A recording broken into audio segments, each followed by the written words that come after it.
Estamos de regreso, vamos a hablar del caso Lavallato, esta información que se ha conocido este último fin de semana. La constructora brasileña OAS ha revelado que habría financiado la campaña de reelección de la exalcaldesa de Lima, Susana Villarán, con $4 millones. ¿A cambio de qué? De haber aumentado el precio de los peajes de rutas de Lima por un costo de $142 millones.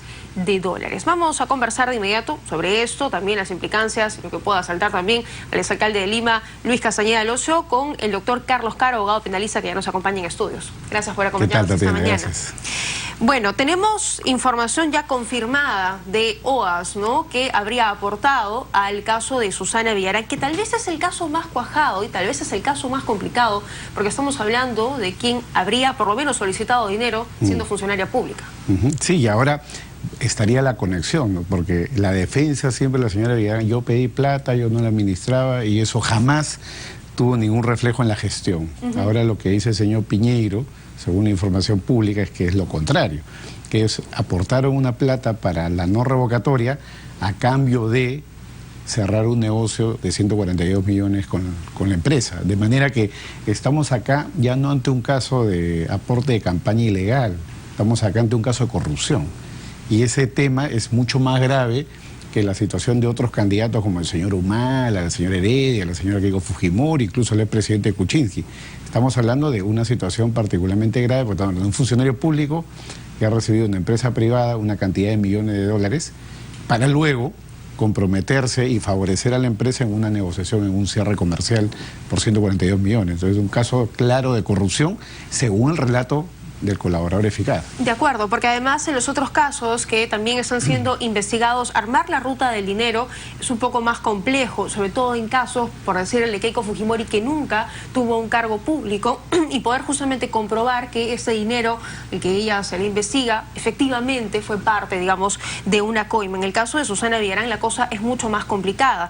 Ahora, eso quiere decir que la Fiscalía podría avanzar con las investigaciones mucho más rápido, podría ya presentar una acusación, pasar al juicio mucho más rápido. Sí, en verdad que el caso de Susana Villarán es un caso bastante avanzado, y con esta información yo creo que se cierra el circuito del dinero, porque la entrega de la plata ya está confirmada, la misma señora Villarán ya lo aceptó. Lo reconocido. Ahora lo que faltaba era saber por qué le dieron la plata, ¿no? ¿Fueron tan buenos samaritanos los señores? No, ya lo dijo el señor León Piñeiro. Hemos dado la plata para obtener a cambio un contrato.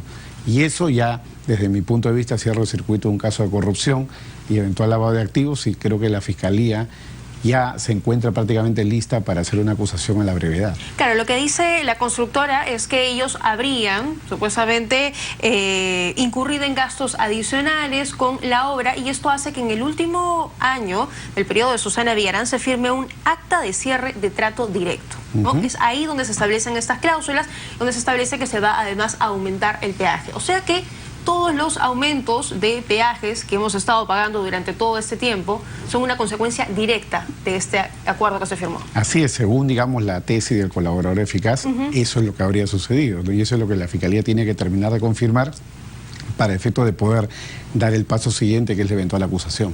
Ahora, lo que Susana Villarán dijo en una de sus últimas intervenciones cuando ella fue citada al Congreso de la República es que los alcaldes no firman acuerdos, ¿no?, que ellos no firman contratos de concesión. Sí, pero claro, lo que pasa es que el concepto de autoría en derecho penal no implica actuar de manera directa. Yo puedo matar a alguien contratando a alguien, autoría inmediata. Igual acá, si yo tengo un poder de control por ser la máxima autoridad del ayuntamiento, de la municipalidad, finalmente yo tengo el poder de determinar o no a los funcionarios de mi entorno, se contrata o no se contrata. Además, en este tipo de casos, donde están de por medio sumas importantes, los funcionarios no deciden solos, ellos hacen consultas, preguntan, miden la temperatura política y saben por dónde camina la cosa. Entonces no se puede lavar la mano. El caso Curi lo refleja ya como tal, ¿no? Exacto. Con una concesión también que fue la de la vía expresa del Callao. Ahora, porque justamente estamos hablando en ese caso que tenemos prácticamente a dos personas involucradas, Susana Villarán, José Miguel Castro, pero habría pues un entorno mucho más amplio del cual todavía no conocemos. Por ejemplo, este contrato lo firma el funcionario Shimabukuro. Él dice que no tiene nada que ver, que nunca se enteró, que pensó que la cosa era legal, pero la pregunta es, teniendo, vamos a pensar que el señor efectivamente pensó que ese acuerdo era legal, ¿era la manera de actuar, firmar este trato directo? Porque, digamos, escuchando otras opiniones, hay gente que sostiene que se pudo haber ido a un arbitraje y resolverlo de otra manera. Mira, Tatiana, que hay un tema muy sensible que tú estás tocando, porque en verdad involucra muchos proyectos. Y en verdad la Contraloría siempre pone el ojo sobre la forma en que se contrata. Pocas veces se analiza cómo los contratos se van modificando a lo largo del tiempo. Y es ahí donde está abierta la principal puerta para todo tipo de trampas. Porque yo me siento con el funcionario, contrato por algo pequeño, gano la licitación, y luego en los adicionales, donde yo empiezo a decir hay más riesgos, hay más gastos, he incurrido en X, Y, Z situaciones, negocio y hago un trato directo, ¿no? Muchas veces los funcionarios dicen, no, yo no me quiero comprometer, vete al Poder Judicial o vete a un arbitraje, es lo más seguro. Tarda más tiempo, pero finalmente lo importante es que hay más seguridad jurídica, ¿no? Y acá lo que puede pasar es que en estos tratos directos el factor corrupción, el factor, digamos, capacidad del funcionario de decidir si te doy o no una prestación, es algo que influye directamente en el resultado económico, ¿no? Es decir, que Contraloría, digamos, supervisa el primer contrato, el primer acuerdo, la primera negociación, pero ya lo que viene después, las modificaciones... No, porque muchas veces van al Poder Judicial, muchas veces además, mira, esto se maneja de forma tan informal, pese a que la ley dice que hay un mecanismo para negociar los contratos públicos, a la hora es informal, porque el Estado dice, bueno, tú eres mi socio, ¿no? Te llamo por teléfono, te mando un correo electrónico, te mando un WhatsApp. Esa informalidad deja una serie de huellas que puedan reflejar que hay ya eventualmente temas de tráfico de influencia, negociación incompatible, y es un tema en el cual yo pienso que los funcionarios públicos tienen que ser capacitados, porque ellos a veces incluso actúan de buena fe, como tú estás mencionando el caso del señor Shimabukuro, que podría haber actuado de buena fe, el no saber qué cosa había detrás, y en consecuencia verse al final involucrado como consecuencia de hechos previos o posteriores que él no conocía. Claro, la funcionaria también del gobierno de Luis Castañeda Locio Segarra, que me habría mandado WhatsApp también coordinando justamente una reunión con funcionarios de la empresa brasileña. Y en el caso de Luis Castañeda Locio, porque también está siendo investigado, él el día de ayer no acudió a una citación fiscal. ¿Esto podría complicar su situación? Claro, consideremos que la ley establece que los fiscales y las comisiones investigadoras del Congreso, como los jueces, tienen el poder de citar de grado de fuerza a una persona que está investigada. Si el señor Castañeda no acude, el fiscal puede ordenar su conducción a la policía para un determinado día, para que sea detenido, llevado a declarar y luego se va a su casa. Eso es lo que puede pasar. Desde luego que si él no quiere declarar, puede ir, tiene que sentarse y decirle al fiscal guardo silencio. Es su derecho constitucional que habría que respetar. Claro, y Castañeda tiene que responder también porque parte de las obras que se iban a hacer con el dinero de los peajes, al final no se hicieron y se hizo el bypass de 28 de julio. Sobre eso no se ha dicho nada aún, ¿no? Sí, y hay que considerar de que ahí la punta del iceberg, ¿no? Ha salido cierta información de que él habría recibido cierto dinero como parte de la campaña, una suma que en apariencia es pequeña, pero ya sabemos nosotros cómo empiezan estas cosas, ¿no? Empieza la punta de la madeja, donde se empieza a jalar y pueden salir nuevos asuntos que podrían involucrar al exalcalde, ¿no? Y porque justo en ese periodo además su hijo habría hecho compras, ¿no?, de unos montos bastante elevados, de algunas propiedades, de las cuales aparentemente, digamos, lo que él ganaba no le habría alcanzado para... Claro, y sin duda ya hay todo un tema por investigar. Claro. Y creo que el silencio del señor Castañeda, como siempre en la política, los silencios reflejan algo, ¿no? Puede ser de que haya cierta preocupación o de que esté preparando una eventual defensa si es que algo se descubriera posteriormente.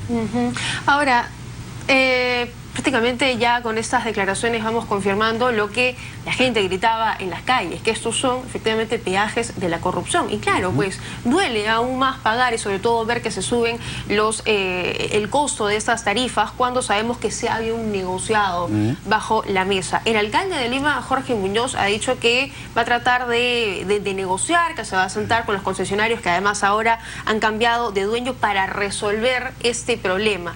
Pero él dice que resolver el contrato, lo que pide la gente, es imposible, es inviable porque le costaría muchísimo a la municipalidad. Claro, mira, hay un tema también ahí sensible y es el siguiente, ¿no? Hay que recordar que el Estado ha resuelto 2 concesiones enormes, ¿no? Incluso una por tuit. Resolvió el tema Gasoducto Sur Peruano, una inversión de $7.000 millones aproximadamente del sector privado, y resolvió también la concesión de Punturhuasi, y lo hizo en cierto modo a la mala, solo bajo la sospecha de, estamos acá ante un alcalde que está siendo bastante delicado en relación, digamos, a la situación, porque mientras en los otros casos Odebrecht no había acordado ni había delatado que habían habido pagos en el tema de gasoducto. Y en el caso de Cundurhuasi tampoco ha existido un testimonio, una colaboración eficaz. Acá ha habido lo contrario. Entonces acá estamos ante un alcalde, me refiero al alcalde Muñoz, que está siendo bastante delicado frente a un hecho gravísimo de corrupción. Y yo creo que eso, por lo menos de parte de la municipalidad, debería de implicar activar alguna acción judicial, o un arbitraje, o irse al Poder Judicial, o tratar de renegociar con la empresa privada. La empresa privada, desde luego, siempre podría decir, yo actué de buena fe, yo he comprado esta concesión con posterioridad a los hechos, pero hay algo que en el derecho y en lo que es fusiones y adquisiciones se denomina el due diligence, ¿no? Ha habido una debida diligencia de la empresa para descartar actos de corrupción. La empresa se comprometería a firmar una cláusula anticorrupción. Lo menciono porque todas las notas periodísticas de los diarios de economía del país reflejan que ahora los gobiernos locales, los gobiernos regionales o el Estado le pone la cláusula anticorrupción a la contraparte y la contraparte dice, no, yo no quiero firmar todavía, ¿no? Y por eso las obras son paralizadas. No quiero firmar porque me estoy comprometiendo con el pasado. Y la verdad que esto es un tema muy delicado porque podemos estar conviviendo con situaciones ilícitas, si es que se confirmara que han habido hechos de corrupción, y desde luego eso tiene un impacto público, ¿no? Y yo creo que el alcalde tiene el deber de no quedarse brazos cruzados y no decir tan delicadamente, acá no se puede hacer esto, no se puede hacer lo otro. Creo que la apertura del campo legal es mucho más amplia que lo que él está en este momento mencionando. Claro, porque el alcalde lo que dice es, sí es factible resolver el contrato, pero el municipio tendría que asumir costos de miles de millones de soles. Por ende, prácticamente lo está descartando y dice que van a ir por otro lado, que va por renegociar y por ahí reducir esta tarifa. Sin duda que es una opción la renegociación, ¿no? Pero si podemos encontrarnos con una empresa dura, ¿no? Que dice no quiero renegociar o te renegocio bajándote a una tarifa del 1 o 2%, ¿no? Entonces ahí en verdad los mecanismos legales son mucho más amplios, ¿no? O sea el mecanismo arbitral o sea el propio mecanismo del Poder Judicial. Porque yo me imagino que el temor del alcalde es a una demanda internacional. Me imagino que alguien podría decir, oye, te van a llevar al CIADI, y en el CIADI pues las reclamaciones son millonarias, pero recordemos que el CIADI tiene también precedentes. Cuando hay presuntos casos de corrupción, el CIADI da un paso al costado. Y el mejor ejemplo se produjo en el caso Luchetti. Luchetti demandó al Estado peruano en los años 2000 por el cierre de la planta de Chorrillos, y como había un Vladivideo, donde el señor Luxi se había reunido conjuntamente con el señor Gonzalo Menezes, con Vladimiro Montesinos, aunque no ha habido pago de por medio, la sola sospecha le llevó al CIADI a declararse incompetente.